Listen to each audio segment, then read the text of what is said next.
اعوذ باللہ السمیع العلیم من الشیطان اللعین الرجیم من حمزہ ونفخہ ونفثہ بسم اللہ الرحمن الرحیم اللہم صلی علی سیدنا و مولانا محمد وعلی آلہ وصحبہ صلاة تدوم بدوامک وتبقى ببقائک صلاة تردیک وتردیہ وترضى بها عنا یا رب العالمین رب اشرح لی صدری ویسر لی امری واحلل عقدۃ من لسانی یفقہوا قولی رب یسر ولا تعسر وتمم بالخیر وبک نستعین یا مستعان یا ربک یا رحمان۔ بحمدہ تعالی ہم سورۃ البقرہ کی آیات بینات سے اپنے قلوب و اذہان کو منور کر رہے ہیں، اور گزشتہ آیات بینات کے اندر ہم نے جانا کہ اللہ احکم الحاکمین نے پہلے متقین کی صفات بیان کی، پھر منافقین کی صفات بیان کی، پھر ان کی مثالوں کے ساتھ ان کو واضح کیا، کبھی آگ کی مثال، کبھی بارش کی مثال، کبھی پانی کی مثال، کبھی سودا کرنے کی مثال۔ اس کے بعد پھر رب ذوالجلال نے اسی طرح آگے اپنے بندوں کا تذکرہ کیا، اور پھر اپنے بندوں کے تذکرے کے پھر آگے ان کی حقوق بیان کیے کہ ان کا فرض کیا ہے جو میرا حق ہے، اور اس کے بعد پھر آگے ان کے یہ کام کے بعد ان کو ملنے والے صلے کا تذکرہ بھی کیا۔ یہ جب ساری مثالیں بیان کر دیں اللہ احکم الحاکمین نے، تو اب منافقین نے یہاں پہ نیا پروپیگنڈا شروع کیا۔ انہوں نے کہا کوئی ایسا کام کیا جائے کہ جس سے ہم ان کو جو ہے جان سکیں کہ ان کو کس طرح نیچے کرنا ہے، اسلام کی ترویج و اشاعت دین کو کس طرح روکنا ہے۔ اب یہ ظاہری بات ہے ایک عمل کرنا تھا انہوں نے، تو اس عمل کو بجا لانے کے لیے انہوں نے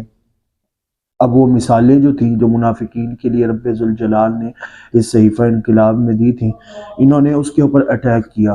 کہ کسی طرح جو ہے اس کو جو ہے کیا جائے۔ انہوں نے اب جو اٹیک کیا وہ یہ تھا کہ انہوں نے مذاق بنانا شروع کر دیا کہ ان کا خدا ہے، ایک طرف کہتا ہے کہ ہم نے سب چیزوں کو پیدا کرنے والا میں اللہ ہوں، یہ ہے وہ ہے فلاں فلاں فلاں، اور دوسری طرف جو ہے وہ چھوٹی چھوٹی مثالیں دیتا ہے۔ اور اگر ان کا اتنا معزز خدا ہے تو وہ ان چھوٹی چھوٹی مثالوں کے اوپر کیسے آ گئے تھے، چھوٹی چھوٹی مثالیں کیوں دیتا ہے؟ اللہ حکم الحاکمین نے اس کا جواب دیا، اعوذ باللہ من الشیطان الرجیم، پناہ مانگتا ہوں میں شیطان مردود سے اور شیطان لعین سے اور شیطان رجیم سے، اور بسم اللہ الرحمن الرحیم، اللہ کے نام سے شروع جو نہایت مہربان اور رحم فرمانے والا ہے۔ ان اللہ، بے شک اللہ تعالیٰ، یہ ان حرف مشبہ بالفعل ہے اور اللہ آگے اس کا اسم بن رہا ہے، اور یہ آگے عربک لٹریچر والوں کے لیے یہ میں تھوڑی سی ترکیب والی باتیں بھی کرتا ہوں، جیسے ان اللہ، بے شک اللہ تعالیٰ، لا یستحیی، نہیں شرم محسوس کرتا، حیا نہیں کرتا، آڑ محسوس نہیں کرتا، وگرنہ تو حضرت عثمان غنی رضی اللہ تعالیٰ عنہ تھے کہ تاجدار کائنات صلی اللہ علیہ وسلم جو ہے اپنی زوجہ حضرت ام المؤمنین حضرت عائشہ صدیقہ رضی اللہ تعالی عنہا ان کے ساتھ جلوہ گر تھے، تو حضرت ابوبکر صدیق آئے تو آپ ویسے ہی جس پوزیشن میں لیٹے تھے آپ نے کہا آنے دیں، تو اس کے بعد حضرت عمر فاروق آیا، آپ نے کہا آنے دیں، لیکن جب حضرت عثمان غنی رضی اللہ تعالیٰ عنہ نے آنے کی اجازت مانگی تو آقا کریم صلی اللہ علیہ وسلم نے کہا عثمان ذرا رکو، اور آپ نے اپنی جو ہے پنڈلی مبارک کے اوپر جو ہے صحیح طرح کو چادر کو لے کے پھر آپ نے ان کو بلایا، تو حضرت ام المؤمنین ہم سب کی ماں حضرت عائشہ صدیقہ رضی اللہ تعالی عنہا، شریک حیات محمد مصطفیٰ صلی اللہ علیہ وسلم، انہوں نے پوچھ لیا، انہوں نے کہا یا رسول اللہ، میرے ماں باپ آپ پر قربان، میرے بابا جان آئے تو آپ ویسے ہی لیٹے رہے، حضرت عمر فاروق رضی اللہ تعالیٰ عنہ آئے آپ ویسے ہی لیٹے رہے، عثمان غنی کے لیے یہ غیر معمولی پروٹوکول کس چیز کا ہے؟ تو تاجدار کائنات صلی اللہ علیہ وسلم نے ارشاد فرمایا، الا استحیی منکم من یستحیی منہ الملائکہ، او کما قال، میں ان سے حیا نہ کروں جس سے اللہ کے سارے ملائکہ حیا کرتے ہیں۔ یعنی حضرت عثمان غنی رضی اللہ تعالیٰ عنہ کا یہ زہد و ورع کا، ایک تقوی کا یہ ایک سٹیٹس تھا، تو حیا رب ذوالجلال ملائکہ بھی اللہ پاک کی کرتے ہیں، اور اللہ تعالیٰ بھی جو ہے وہ حیا کرتا ہے۔ اللہ پاک نے قرآن پاک کے اندر ارشاد فرمایا ایک مقام پہ، وَمَا كَانَ اللَّهُ مُعَذِّبَهُمْ وَهُمْ يَسْتَغْفِرُونَ، اللہ تمہیں کیوں دے گا عذاب اگر تم مستغفرون کی صف کے اندر آ جاتے ہو، اگر تم استغفار کر دیتے ہو، توبہ و بخشش مانگ لیتے ہو۔ وَمَا كَانَ اللَّهُ لِيُعَذِّبَهُمْ، اللہ تعالیٰ تمہیں عذاب کیسے دے وانت فیہم۔ محبوب مکرم صلی اللہ علیہ وسلم کو مخاطب کر کے رب ذوالجلال نے کہا ہے محبوب اللہ آپ کی وجہ سے ان کو عذاب نہیں دیتا، یعنی ان کو عذاب دینے لگوں تو آپ کا چہرہ بددحا اور آپ کا نورانی مکھڑا ہمیں نظر آتا ہے، تو اس لیے میں جو ہے نا حیا کرتے ہوئے میں عذاب نہیں دیتا۔ اس کے بعد حدیث مبارکہ کے اندر اللہ احکم الحاکمین کے پیارے حبیب حضرت محمد مصطفیٰ صلی اللہ علیہ وسلم نے فرمایا کہ بزرگوں کی دعا، رب ذوالجلال فرماتا ہے کہ جب بزرگ ہاتھ اٹھا کے دعا مانگتے ہیں نا کہ باری تعالیٰ ہمیں یہ چیز دے دے، یہ فلاں چیز دے دے، یہ نعمت عطا کر اور ہمیں معاف کر دے، مجھے حیا آتا ہے ان کی خالی جھولی کو پھیلاتے ہوئے۔ اور تاجدار کائنات صلی اللہ علیہ وسلم نے فرمایا بچے جب دعا مانگتے ہیں تو ان کے ننھے ننھے ہاتھوں کو واپسی خالی لوٹاتے ہوئے مجھے حیا آتا ہے، اور بندہ مومن مجھ سے صحیح دل کے ساتھ اگر دعا مانگے تو مجھے اس کی خالی جھولی واپس لوٹاتے ہوئے حیا آتا ہے۔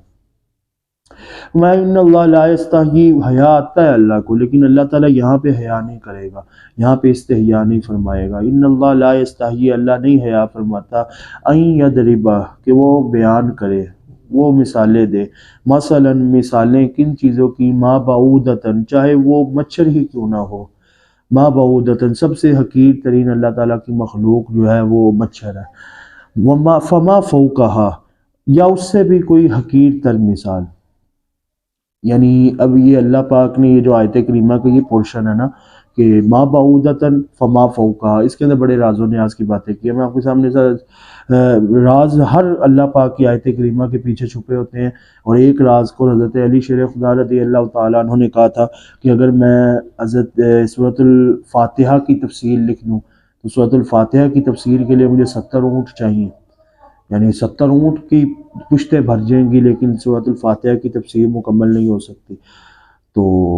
وَلَوْ أَنَّ مَا فِي الْأَرْضِ مِنْ شَجَرَةٍ أَقْلَامٌ وَالْبَحْرُ يَمُدُّهُ مِنْ بَعْدِهِ سَبْعَةُ أَبْحُرٍ مَا نَفِدَتْ كَلِمَاتُ اللَّهِ، دنیا کے ساتوں سمندر سیاہیاں بن جائیں اور ساری کائنات کے اندر جتنے بھی درخت ہیں یہ قلم بن جائیں، اور جتنے بھی جو اللہ پاک کی یہ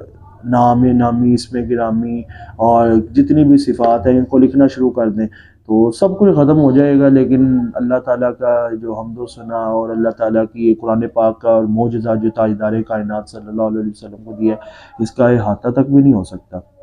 وراء الورا شان ہے، اس کا تو ابھی کلائمیکس بھی کوئی نہیں آیا، اس کا کلائمیکس تو معراج محمد مصطفیٰ صلی اللہ علیہ وسلم ہمیں دکھایا گیا دنیا میں کہ یہ میرے مصطفیٰ کا کلائمیکس ہے، لیکن یہ بھی تمہارے ذہنوں کو سمجھانے کے لیے، ورنہ اس کا کلائمیکس تو وراء الورا ہے، اور وہ قیامت والے دن حشر کے میدان میں ہی بتایا جائے گا۔ تو یہ ما بعودتن فما فوقہا، یعنی اللہ تعالیٰ نے اس پورشن کے اندر اس کے اندر بہت سے راز چھپے ہوئے ہیں۔ اسی طرح یہ بعودتن، بعود مذکر ہوتا ہے اور بعودتن تائے تانیث کی وجہ سے یہ مؤنث ہوتا ہے۔ بعودتن یہ مادہ ہے،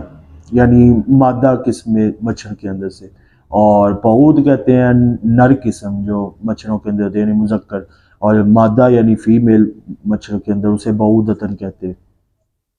رب ذوالجلال نے آج سے 14 صدیوں پہلے ہی قرآن پاک کے اندر بعودتن کا لفظ استعمال کیا، بعود کا لفظ استعمال نہیں کیا، یعنی مذکر مچھر کا لفظ استعمال نہیں کیا بلکہ مؤنث مچھر کا لفظ استعمال کیا،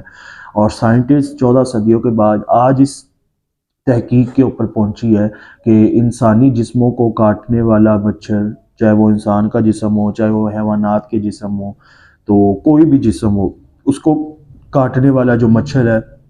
وہ ہمیشہ مادہ ہوتا ہے، مؤنث ہوتا ہے، فیمیل مچھر ہوتا ہے، اور جو نر مچھر ہوتے ہیں نا یعنی مذکر مچھر ہوتے ہیں وہ جاتے ہیں جا کے جتنی بھی یہ جڑی بوٹیاں ہوتی ہیں اور یہ جتنے بھی درخت کے ہوتے ہیں ان کے جا کے جو ہے نا رس وغیرہ کو چوستے ہیں، وہ نر مچھر ہوتے ہیں۔ تو سائنس نے آج اس بات کی تحقیق کی، لیکن 14 صدیوں پہلے تاجدار کائنات صلی اللہ علیہ وسلم پر اترنے والے صحیفہ انقلاب میں اللہ پاک نے ان ساری باتوں کے انکشافات کو ہمارے سامنے رکھ دیا۔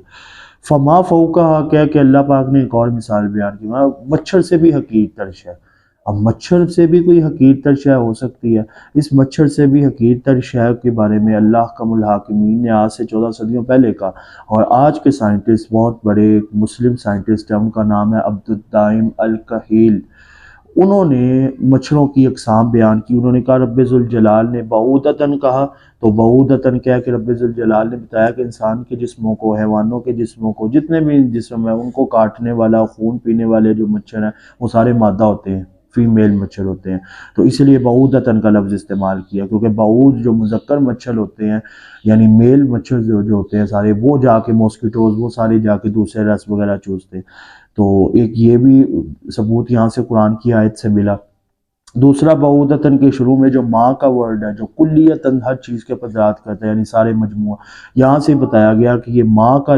حرف اللہ پاک نے استعمال کر کے بتایا کہ مچھروں کی ایک قسم نہیں ہے، یعنی مچھر ایک ہی نسل کے نہیں ہوتے، مچھروں کی 3500 اقسام ہیں. یہ عبدالدائم الکحیل انہوں نے یہ ساری جو ہے انکشافات کو سامنے رکھا کہ سائنٹسٹ آج اس نتیجے پر پہنچے ہیں کہ مچھر خالی ایک ہی نسل کے نہیں ہوتے، بلکہ مچھروں کی جو نسلیں ہیں وہ 3500 ہیں. اور ماں بعودتاً اس لیے اللہ پاک نے ماں کا، یعنی جتنے بھی مچھر ہیں وہ سب کو اللہ تعالیٰ نے احاطہ اس کے اندر کر دیا. اور بعودتاً کیا کہ اللہ پاک نے بتایا کہ تمہیں جو مچھر کاٹتے ہیں وہ ماسکیٹوز جو ہوتے ہیں وہ فیمیل ہوتے ہیں، اور میل ماسکیٹوز جو ہیں وہ کبھی انسان کے جسموں کو اور حیوانوں کے جسموں کو نہیں کاٹتے، بلکہ وہ کوئی بھی جسم کو نہیں کاٹتے، وہ جا کے صرف رسوں کو، یہ جو درخت وغیرہ ہوتے ہیں، پتے وغیرہ، ان کا رس وغیرہ چوستے ہیں. اور فما فوقہا سے مراد یعنی اس سے بھی حقیر تر مچھر سے بھی کوئی چیز ہے، تو اس کے بارے میں عبدالدائم الکحیل جو ہے انہوں نے لکھا، انہوں نے کہا اس سے بھی حقیر تک اللہ کی ایک مخلوق ہے، اور وہ ایسی مخلوق ہے کہ ہے وہ بھی ایک کیڑا ہی،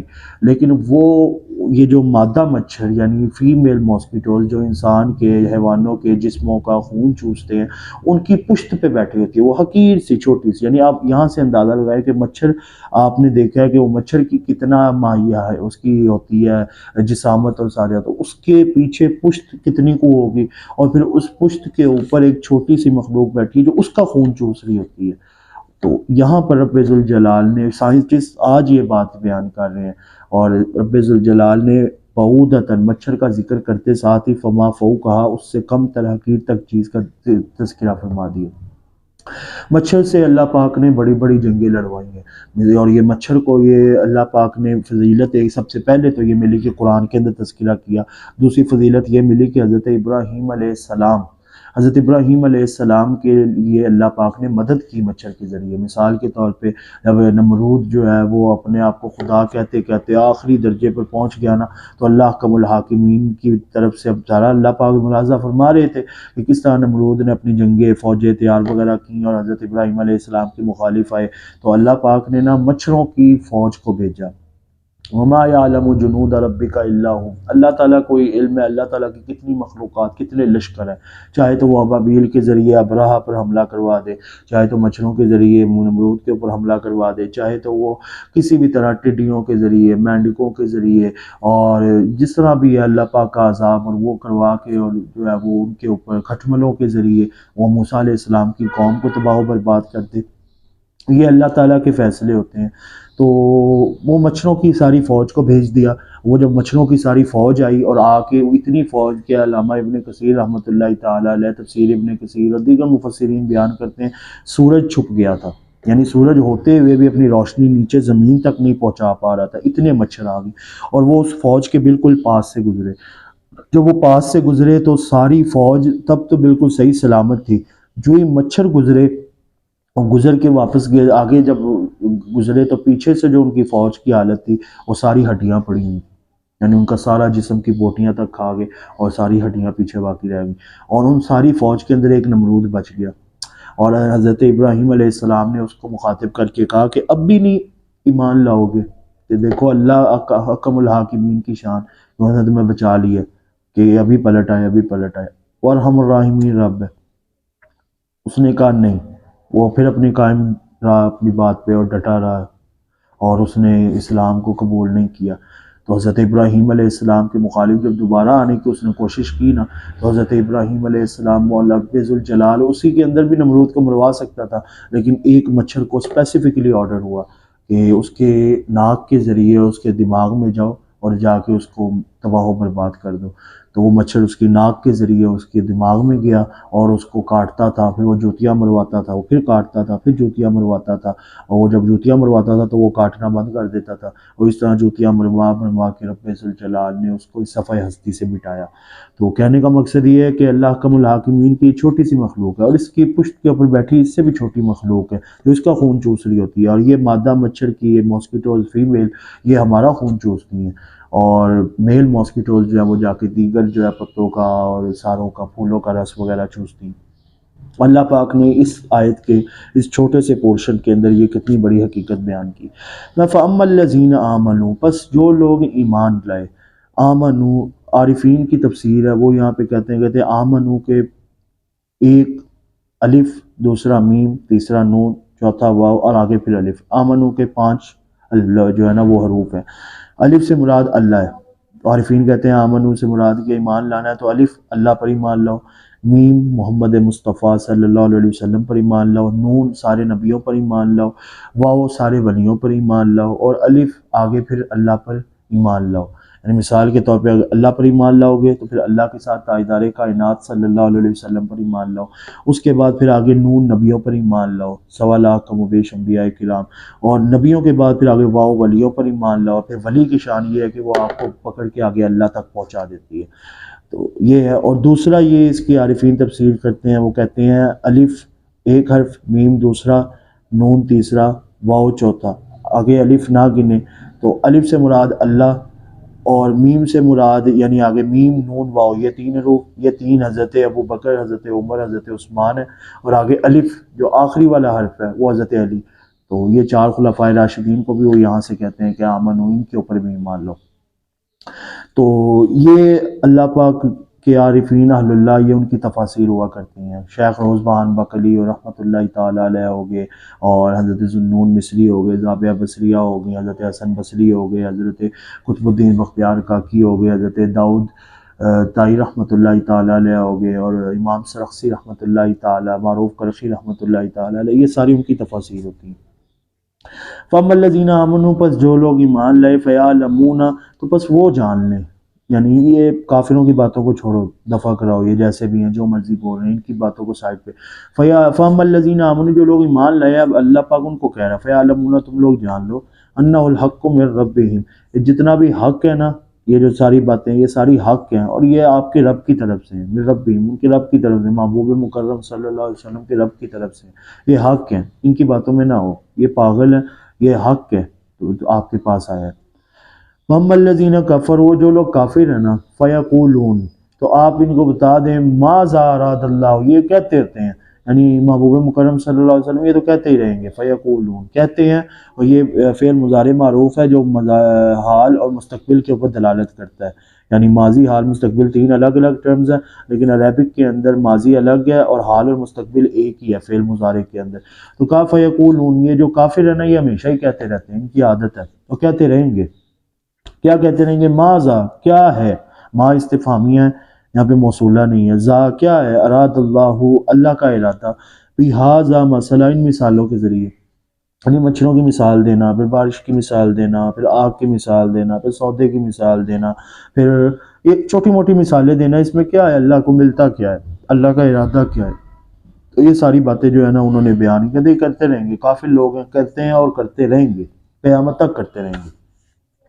پھر رب ذوالجلال نے ان ساری باتوں کو، جس طرح وہ کہتے ہیں نا اللہ احکم الحاکمین کا خوش اسلوبی کمال کا درجہ، ساری باتوں کو ڈسکس کر کے پھر آگے اصل نتیجہ بتاتا ہے۔ اللہ پاک کہتے ہیں کہ یہ ساری باتیں تو یہ ہے نا کہ پہلے تو میں ان کے ذہنوں کے مطابق ان کی سوچ رکھتا ہوں، پھر میں محبوب مکرم صلی اللہ علیہ وسلم آپ کو اور آپ کے غلاموں کو کچھ نصیحتیں کرتا ہوں، اور نصیحتیں کرنے کے بعد پھر ان کی حوصلہ شکنی نہ ہو، ان کی حوصلے کم نہ ہو جائیں، اور ان کی دل جوئی کے لیے پھر اللہ پاک ان کے سامنے نتیجہ رکھ دیتا ہے۔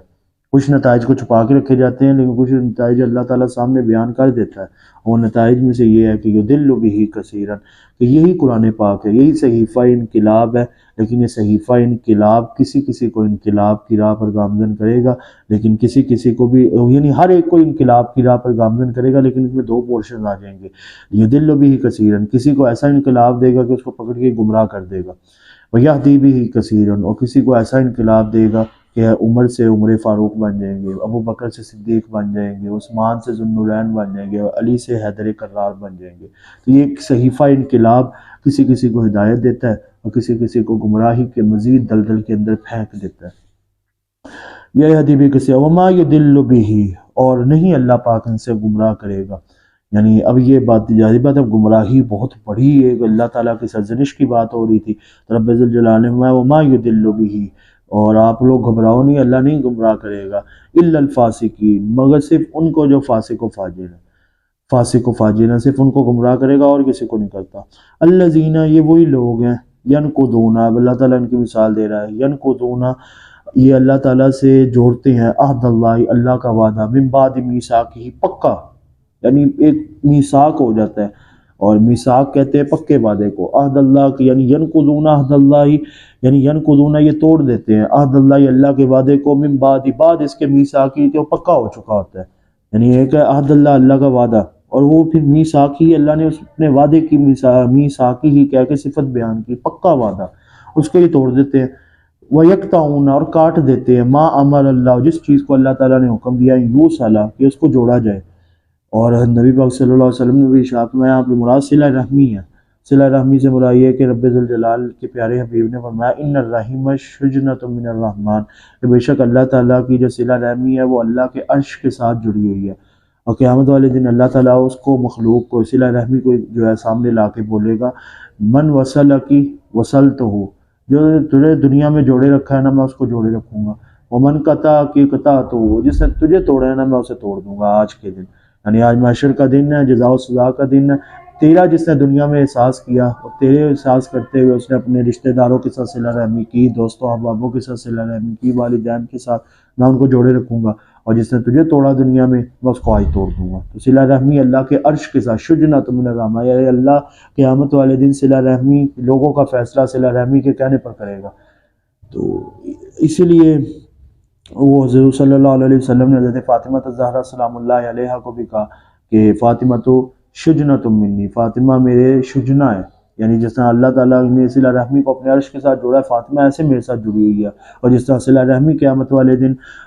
اس کے کہنے پہ اللہ پاک فیصلے کرے گا، اس طرح اللہ پاک فاطمہ کے کہنے کے اوپر، میری بیٹی کے کہنے کے اوپر فیصلے فرما کے میری امت کے حساب کی مغفرت کے سارا وہ فیصلے ہوں گے۔ تو یہاں پہ اہل بیت اطہار علیہ السلام کی ایک اور شان کو پتہ چلتا ہے۔ وَيُفْسِدُونَ فِي الْأَرْضِ، یعنی وہ پہلے تو ینقضون عہد اللہ، اللہ کے عہد کو توڑ دیتے ہیں، من بعد میثاقہ، بعد اس کے کہ وہ پکا ہو چکا ہوتا ہے، وَيَقْطَعُونَ مَا أَمَرَ اللَّهُ، اور کاٹ دیتے ہیں اللہ تعالیٰ کے فیصلوں کو بھی ہی اس کے ساتھ کہ یوصل، وہ جوڑنا چاہیے لیکن اس کو وہ توڑ دیتے ہیں، کاٹ دیتے ہیں۔ وَيُفْسِدُونَ فِي الْأَرْضِ، زمین میں فساد پھیلاتے ہیں۔ اولئک، یہی وہ لوگ ہیں، هم الخاسرون، جو خسارے والے ہیں، خسارے، گھاٹے کے اندر، تباہی و بربادی کے اندر مبتلا ہے، اور ان کو اس چیز کا پتہ بھی کوئی نہیں، خاسرون۔ کیف تکفرون باللہ، رب ذوالجلال کہتا ہے تم اللہ کا انکار کیوں کرتے ہو، کیف تکفرون باللہ، تم کیوں اللہ کا انکار کرتے ہو، تم کفر کیوں کرتے ہو، کیوں اللہ کا انکار کرتے ہو، وکنتم امواتا، تم دیکھتے نہیں تم مردہ تھے، فاحیاکم، اس نے تمہیں زندہ کیا، ثم یمیتکم، وہ پھر تمہیں مارے گا، ثم یحییکم، وہ پھر تمہیں زندہ کرے گا، ثم الیہ ترجعون، پھر تم اس کی طرف لوٹائے جاؤ گے۔ اب یہاں پر اللہ احکم الحاکمین نے فرمایا تم مردہ تھے، تمہیں زندہ کیا، پھر تمہیں ماریں گے، پھر تمہیں زندہ کریں گے، اور پھر تم اللہ کے پاس لوٹائے جاؤ گے۔ یہاں پہ جہان بیان ہوئے، عالم بیان ہوئے، تم تھے، یعنی تم تھے، یعنی تمہارا وجود تھا۔ قرآن پاک میں بھی هل اتى على الانسان حين من الدهر لم يكن شيئا مذکورا، کہ انسان پر ایک ایسا زمانہ آیا کہ وہ تو تھا لیکن اس کا ذکر کرنے والا کوئی نہیں تھا، یعنی جب وجود بھی نہیں تھا، عدم میں تم تھے لیکن تمہارا ذکر کرنے والا کوئی نہیں تھا۔ وہ کنتم، یعنی تم تھے، یہاں پہ اس جہان کو ایک عالم عدم کہتے ہیں، یہ پہلا جہان ہے عالم عدم، یعنی ہم تو تھے لیکن ہمارا کوئی وجود نہیں تھا، کوئی ذکر کرنے والا نہیں تھا۔ امواتن، پھر تم مردہ تھے، ٹھیک ہے، اور تم جب مردہ تھے تو وہ پھر ایک عالم ارواح کا زمانہ، جہاں پہ تم مردہ تھے، تمہارے پاس کوئی جو ہے روح وغیرہ تمہارے اندر نہیں ڈالی گئی، تمہارے جسم ہی نہیں تھے، فاحیاکم، پھر تمہیں ہم نے زندہ کیا۔ یہاں سے تیسرا جہان آ گیا، عالم دنیا، ہم دنیا کے اندر آئے، یہ وہ سارا۔ ثم یمیتکم، پھر وہ اللہ پاک تمہیں مارے گا تو تم عالم برزخ میں چلے جاؤ گے، چوتھا جہان۔ اور عالم برزخ یہ ہے کہ جہاں پہ قبر حشر کی ساری منزلیں۔ ثم یحییکم، اور پھر تمہارے پاس جہان آئے گا، پانچواں جہان، اور وہ جہان ہوگا عالم قیامت کا، عالم محشر کا، یعنی تم تھے عالم عدم، امواتن عالم ارواح دوسرا جہان، فاحیاکم تم یعنی تم تھے یہ عالم عدم پہلا جہان، امواتن تم مردہ تھے یعنی عالم ارواح میں تھے لیکن ویسے تم مردہ تھے، یہ دوسرا جہان، فاحیاکم تمہیں زندہ کرے گا یہ تیسرا جہان عالم دنیا، اس کے بعد ثم یمیتکم پھر تم مرو گے یعنی عالم برزخ میں جاؤ گے قبر میں، یہ چوتھا جہان، اور ثم یحییکم پھر پانچواں جہان عالم قیامت ہوگا، جزا و سزا کا دن ہوگا۔ حضرت عبداللہ ابن عباس رضی اللہ تعالیٰ عنہ کہتے ہیں کنتم امواتن سے مراد یہ ہے کہ تم مردہ تھے، تو یہ یعنی تم تھے عالم ارواح، اس سے مراد عالم ارواح ہے کہ تم عالم ارواح میں تھے لیکن تم مردہ تھے، فاحیاکم سے تمہیں زندگی دی تو تم دنیا میں آ گئی عالم دنیا، ثم یمیتکم پھر تم مر جاؤ گے یہ عالم برزخ آ جائے گی، ثم یحییکم پھر تم زندہ ہو جاؤ گے یہ عالم آخرت آ جائے گی، چار جہان بھی مراد ہے، یعنی عدم سے وجود میں آئے، پھر وجود سے آگے مرے، اور پھر عالم برزخ اور پھر عالم آخرت میں چلے گئے، ثم الیہ ترجعون پھر تم اس رب کی طرف لٹائے جاؤ گے، هو الذی یہ وہی ذات ہے، یعنی اللہ کی طرف تم لٹائے جاؤ گے، تو اللہ کی بھی تھوڑا سا تعارف تو ہو نا کہ اللہ تعالیٰ کی طرف لٹائے جاؤ گے، تو اللہ نے حالانکہ اپنا تعارف کروایا ہوا ہے اور اللہ کسی تعارف کا محتاج بھی نہیں ہے، لیکن اللہ تعالیٰ نے پیچھے اتنی جگہوں پہ تعارف کرایا، اب پھر آگے اللہ پاک اپنا تعارف، یعنی آغاز میں رب الرحمن الرحیم بالمالک یوم الدین، سورۃ الفاتحہ تعارف ہی ہے اللہ کا، لیکن اس کے باوجود اللہ تعالیٰ ہر جگہ پہ دیکھنا آپ کو پورا قرآن پاک میں تعارف کروائے گا، الحمد سے والناس تک آپ قرآن پڑھیں۔ رب ذوالجلال نے فرمایا تم اللہ کے پاس لٹائے جاؤ گے، اب اللہ کون ہے؟ فرمایا هو الذی وہ اللہ وہ ہے خلق لکم جس نے تجھے پیدا کیا، ما فی الارض اور تیرے ساتھ ساتھ جو زمین میں ہے، جمیعا ما حالانکہ مجموعے کے اوپر عموم پہ دلالت کر رہا ہے، لیکن جمیعا کیا کہ اللہ نے اتھینٹسٹی بیان کی کہ تاکید جمیعا جو بھی ہے کائنات میں ذرہ ذرہ بھی ہے نا وہ اللہ تعالیٰ نے پیدا کیا ہوا، ثم استوى پھر اللہ تعالیٰ متوجہ ہوا، استوا فرمایا متوجہ ہوا، الی السماء یا آسمان کی طرف، فسواہن پھر بنا دی اللہ تعالیٰ نے، سات سماوات آسمان، اللہ تعالیٰ نے پھر ساتوں آسمانوں کو بنایا۔ حضرت عبداللہ ابن عباس رضی اللہ تعالیٰ عنہ کہتے ہیں اتوار اور پیر والے دن رب ذوالجلال نے پانی کے اوپر عرش تھا، وکان عرشہ علی الماء تو دھواں اٹھا تو اللہ پاک نے اس دھوئیں کے ساتھ آسمانوں کو بنایا، اور پھر جب پانی خشک ہوا تو اللہ پاک نے منگل کو اور بدھ کو، اتوار اور پیر کو جو ہے آسمان، اور منگل اور بدھ کو اللہ پاک نے پانی جب خشک ہوا تو اس کی زمینیں بنائیں، اور پھر جمعرات اور جمعے کو اس کے اندر موجود تمام مخلوقات، حیوانات، چرند پرند، اور جمعے کی عصر کے تک یہ ساری مخلوقات مکمل ہوگی، اور ہفتے کا کوئی تخلیق سے دن نہیں ہے۔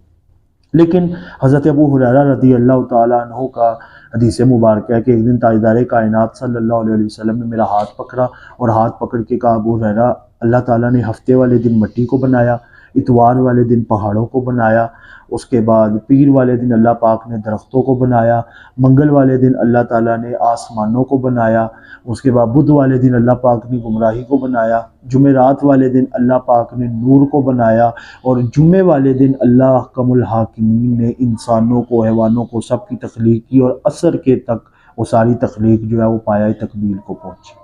تو اس طرح اللہ پاک نے ساری تخلیقات فرمائیں، اور پھر آسمان کو، اور رب ذوالجلال نے جب زمین کے اوپر بنایا تو زمین پانی کے اوپر تیرنے لگ گئی، پھر اس کو ایک مستقل ٹھہراؤ کے لیے اللہ پاک نے پہاڑوں کو بطور میخوں کے استعمال کیا اور اس کو ٹھہراؤ کیا۔ اور حضرت عبداللہ ابن عباس رضی اللہ تعالیٰ عنہ کہتے ہیں قول بھی ہے، وہ کہتے ہیں رب ذوالجلال نے زمین کو ایک مچھلی پہ بنایا، وہ مچھلی ایک فرشتے کے اوپر ہے، اور صفات نامی وہ فرشتہ ہے، اور وہ فرشتہ جب بھی زلزلہ وغیرہ آتا ہے تو وہ فرشتے کی وجہ سے آتا ہے، اس کو آرڈر دیا جاتا ہے اور زمین کو ہلایا جاتا ہے۔